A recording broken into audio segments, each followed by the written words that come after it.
Welcome to Port Adriano Marina in Mallorca, where we have got an exclusive opportunity to test and tour one of the most exciting new boats of the year.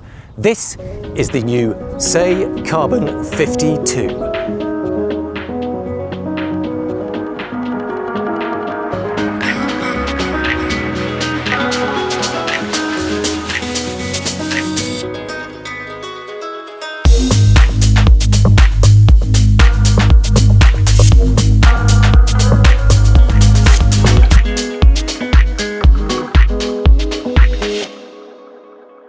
Absolutely beautiful looking thing. Now, if you haven't seen a SAY Carbon before, the clue is in the name.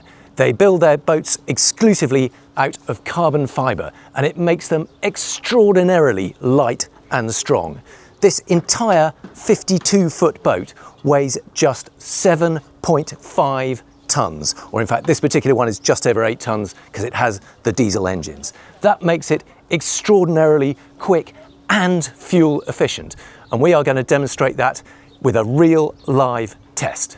So let's not waste any more time, let's go and take a look. My name is Hugo Andre, you're watching Motorboat and Yachting. Let's go boating. Let's just take a moment to drink in those looks because it is absolutely sensational. Just look at the finish down those top sides. The other thing to point out is that it has a peat step hull. And what do we mean by that? Well, if you look along the waterline, you might see there are little steps running along the waterline. And this is a model of exactly how it works. So these spray rails here, rather than running parallel to the hull like they normally do, you can see they fan out, and they also have little curved lips on them that send the water up and down and round again, and that creates like a little cushion effect that not only makes it more efficient and less drag, it also provides a slightly softer ride. And each of these steps kicks in at a different speed, at 20 knots, at 30 knots and at 40 knots. So in theory, at least, we should have a very flat running, very efficient, very fast, very soft boat. But first of all, let's go and have a look on board. Now, it's not a cheap boat. Prices for this start at about 2 million euros, but you will see where that money goes because there has been no expense spared. So we can see, to start at the back stern here, we've got a big sun pad, and straight away you can see the carbon fibre finish on some of these. Now, all this glossy finish has to go into an autoclave to get that beautiful carbon fibre weave and the glossy finish. There is a big storage area under here. I might just be able to show you that very briefly. If I lift that up, press the button, you can see that starting to come up. I won't go the whole way because that will take a little while, but you can see under there's a massive storage area for all the cushions, the deck cushions and so on. So really handy to have that, and there is access to the engines just under that panel there. But let's carry on forward. Whilst we're here, I'd better point out that we've got storage for the bimini poles. You can see that carbon fibre pole slots out of there. That slots into this place here. So you've got a full extension. You can have this whole aft area beautifully shaded. And then moving forward, you can see the hardtop itself, and we're going to take a closer look at that from outside because it's absolutely stunning. In fact, let's do that right now. Let's walk up one of these side decks. You can see there are steps up, of course, carbon fibre. Beautiful teak finish on here. It's about 6 millimeters thick to keep it as light as possible, but check out the view from up here. Not a lot of guardrails here. It does feel a little bit precarious, but look how cool it looks from up here. We've got a complete glass deck right on this foredeck here. If we scan up, you can see just how gorgeous that looks, and that has got LED lights set into it, so at night that whole thing lights up and looks super cool. It also lets a lot of light in down below, and we'll take a proper look at that in just a second. But let's come down this side and have a quick peek at this hard top, because here you can see just how much effort has gone into making this. Again, you can see the carbon fibre weave in there.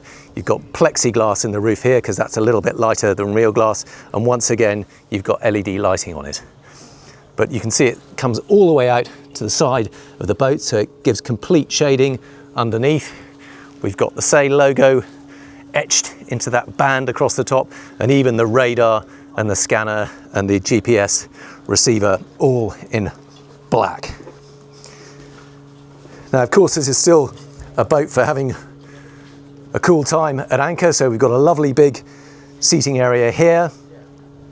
That is a high-low table that moves up and down, so that can all drop down and become another big sunbathing area. Well, not really. They call it a shade bed for obvious reasons, because you are under the shade of that top there.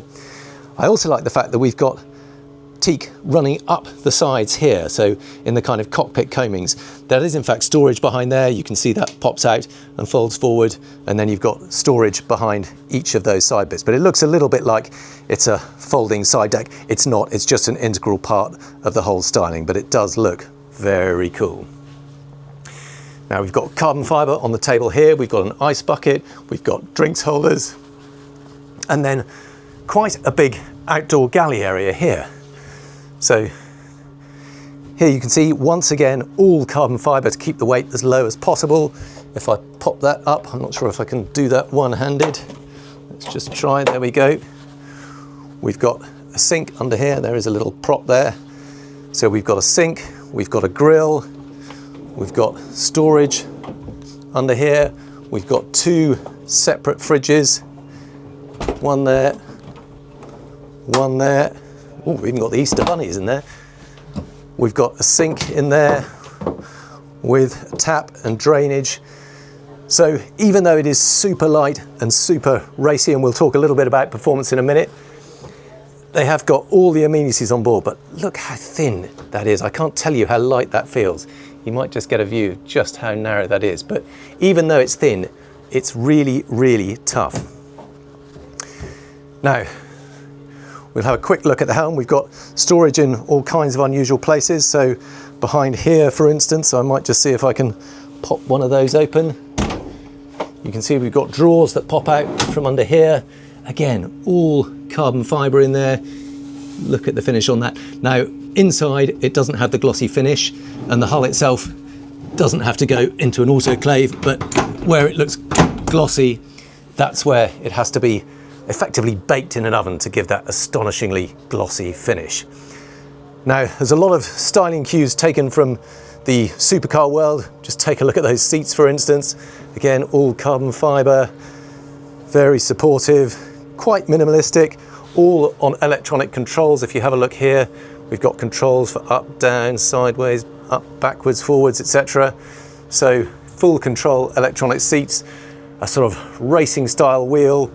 We'll talk a bit about the engines in a minute. Thought I would just point out the fact that we've got a standard Seakeeper stabilizer, gyro stabilizer, and that is only a Seakeeper 3 because the boat is so light.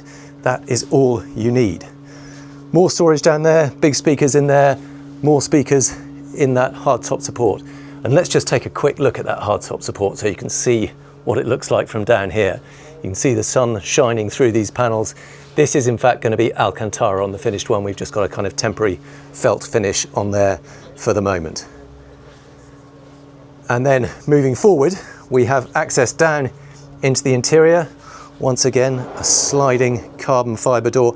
I can't tell you, it feels a really strange mixture of both incredibly light and delicate, but very stiff and strong. It's hard to get a feel for it, but everything that you expect to be heavy just isn't. Now, as we drop down into the interior, you can see we've got a small internal galley space here. There's a little bit of coats and things in there, but there is a sink under there. There's a wine fridge, got to get your priorities right. And then if I spin around, you can see we've got a lower saloon area down here. Quite a cool kind of cork, I think it's sort of reconstituted cork finish on the floor and the table. That is very much the owner's choice. You can spec it out exactly as you want. But what I did want to show you is just how cool and how much light comes down from that very funky deck overhead. We've got all these different panels, kind of geometric design, and that just lets the light pour down into this space. So even though we've got some quite dark colors, obviously more carbon fiber on that table, Alcantara cushions on this dinette, more kind of black fabric carbon fiber panels moving forward. All of these also have storage behind them. I don't know if I can pop one of them open. Oh, there we go. But you can see there's plenty of storage all the way around. And then moving forward into the bed area effectively, It is kind of open plan, but there is in fact, oh no, that's just yet another cupboard in there. I was going to say that's a screen. It's not really, it's just a cupboard with a glass door on it. But look how cool this bed is. What a view. You've got these two great big hull windows either side at eye level. So when you're lying on that bed, you are staring out to sea, and it looks pretty fine out there at the moment. But also overhead, you've got both glass foredeck panels. That means you can lie in bed, stare up at the stars, stare out at the sea. Go on, I'm just gonna quickly do that here. Look at that. This is the view from the bed, looking out to sea, and up above you, gazing out to the stars or the blue sky. Pretty cool. Big TV on the bulkhead there. Yet more storage under there, I think. Nothing super interesting, but lots of space to put all your kit. Rather more importantly, we have a heads compartment. Now the door opens inward to this, and that is for a reason which I'll show you in just a minute. But big mirror over there, small corner sink. Most importantly of all, a loo. Surprisingly, that is not carbon fibre. It's one of the very few bits of the boat that isn't. But if we look around here, you can see there is a full shower compartment. And rather cleverly, that door doubles as the door for the shower. So since it's all open plan, there's only going to be two of you on board, but it does mean you can use that door. It is held in place magnetically. There's a little magnet behind there. And that means that it keeps all the water from the shower safely contained within that compartment. Right, very cool. Let's go back on deck. And this is the engine bay. It's a little bit of a mission to get to, but once you've lifted off the carbon fibre panels, you do have tremendous access to them. And you can see it's a pair of D6 440s, quite a long way back in the hull, but good access all around them. And that is the transom itself, quite a long way forward, but you can just see the stern drives tucked under there. But for such a big boat, twin 440s is pretty remarkably small. And right forward, tucked in front of the engines, you can just see that Seakeeper 3 stabilizer, gyro stabilizer, and a 6 kilowatt Whisper power generator. So all very cleverly packaged under the deck. Not the easiest thing to get to, but it's there. Now there is one more very cool little feature, and that is under this locker on the bathing platform. If I lift that up, might need an extra hand there, you can see there is a dedicated Seabob locker with an hydraulic slipway that lowers down into the sea so that you can just slide it in, and more importantly, you can drive it straight up and lift it up with the hydraulics, because if you've ever tried to lift one of those Seabobs, that is no fun at all, and being able to drive it in and launch it from underneath the bathing platform is a stroke of genius. I should point out a couple of other things. Under these little panels, we've got controls for the passerelle, we've got another one of those carbon fibre poles, and we've got a pull-out shower on both sides. So that little unit there, you've got a shower on both sides so you can rinse yourself down, and look how delicate that is. You see, it's so thin, it actually flexes, but it's really strong and won't break. Love it. Right, let's not waste any more time. Let's take it out to sea, see how it performs. Right, let's see how it actually drives. We've got a pair of 440 horsepower Volvo Penta D6 engines, and very unusually for a 52-foot boat, it is on dual-prop stern drive. So that is a lot of boat for a pair of small stern drives right at the back. But because it weighs so little, hopefully we'll still get the benefits in terms of performance and efficiency, but still the control and the power to drive a big boat like this. So let's give it a try. We're in gear. We've got a small boat ahead of us, so I'm just going to point us away a bit, straighten up, put the drives down, and let's go for it. Into gear and full throttle. Oh yes! For a big boat, that is really extraordinary how quickly that picks up. You can see we're already doing 30 knots in a matter of seconds. And then if I trim up a little bit, bring those drives up, doing 38, 39 knots, 40 knots. Try a little bit more, 41. So that is very impressive performance for a big boat like this, but wait until you see how it actually handles. Right, we're still doing 36 knots. Let's put it into a port hand turn. Okay, my goodness, that is a lot of lean. And it responds so quickly to the helm. It's quite extraordinary. Let's level it up again. Still doing 31 knots. And look how quickly it responds. Just a little dab of wheel, straight across the other way, straight back. And even though it's light, it feels pretty strong. I'm obviously having to raise my voice a bit to counter the wind noise because we got such a low windscreen in front of us. There's still quite a bit of air blast, but that's the whole point of it. You want to feel it. It's a quick boat, you want to feel quick. Let's try a starboard turn. We're still doing 33 knots. Full starboard turn. Okay. Feels like I can practically lean out and touch the water there.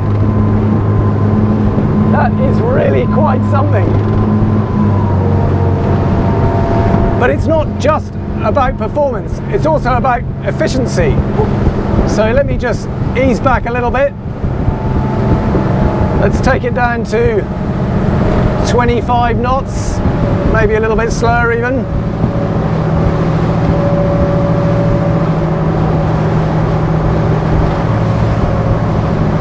So we're now doing 22 knots, 2,250 RPM, and we're burning just 55 litres an hour. Now again, to put that in context, a normal boat of this size, weighing around about probably sort of 18, 20 tons, is probably going to be burning at least double that, at least 120 litres an hour, maybe more. Now that is pretty extraordinary. And I know that on an expensive boat like this, fuel consumption probably isn't your primary concern. But if you get all that performance, all that speed, and all that handling, as well as fuel efficiency, now that has got to be a bonus. But what is so unusual about this boat is that it feels way smaller than it is. And even though it's really light, it doesn't feel like a flimsy boat. It feels solid and tough. So that carbon fibre is really doing its stuff. And the other thing that's particularly unusual, the one drawback of carbon fibre, is that it often sounds rather noisy and rather rigid. It's almost a little bit bruising, certainly on a sort of race boat. There's just no flex at all. This feels like they've got it absolutely right. It's not too noisy, it doesn't feel too rigid, it feels really well sorted. It rides cleanly. If you lean it right over and catch a wave on the side, you might get a little bit of a bang, but if you keep that 19-degree V nicely immersed in the water, it will cut through it very cleanly indeed. And for a boat of this size to be this quick, this fuel efficient, and I'll just remind you there, that is twice as efficient as a typical boat this size. You're burning maybe 55 litres an hour at 22, 23 knots rather than 120 or so. That is a big difference. Very impressive. Now, it's always an interesting test to see what it's like down below in a boat like this. And again, given that it has a carbon fibre hull, you might expect it to be really noisy. But actually, it doesn't sound too bad to me. It doesn't sound noticeably worse than a normal GRP boat. But what you do get is some pretty spectacular views. Come and take a look.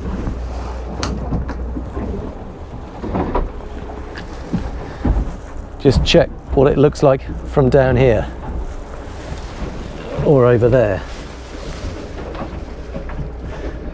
That is a pretty cool view to have from your bed.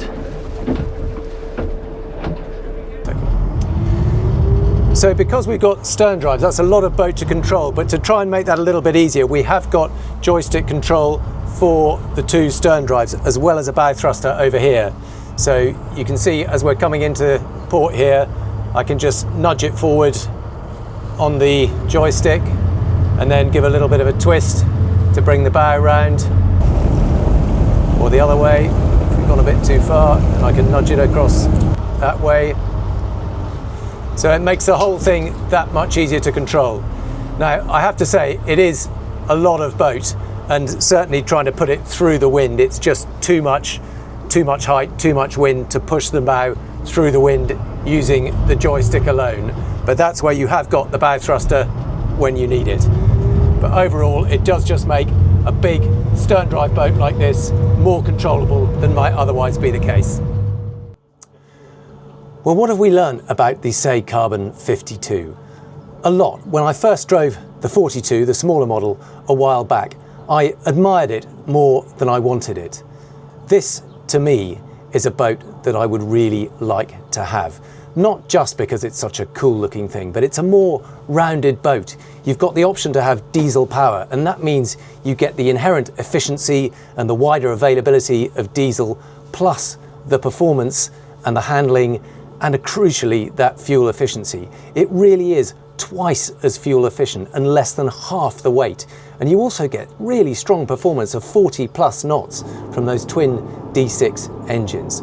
So it's not just a theoretical gain, it really is a proper win. Sure, it's an expensive boat, and there are one or two little things that ideally you might want to improve. This little hardtop is a bit wobbly underway. Even the helm wheel itself shakes just a tiny bit. But with a little bit of tweaking, don't forget this is the very first boat. And once they've sorted a couple of bits like that, then it really is capable. You've got that overnighting option, you've got plenty of deck space behind you. The engines are a little bit tricky to get to, but if you can live with those things, the wins in terms of fun, entertainment, efficiency, and ultimately sustainability really are there. So hats off to SAY Carbon Yachts for pulling it off.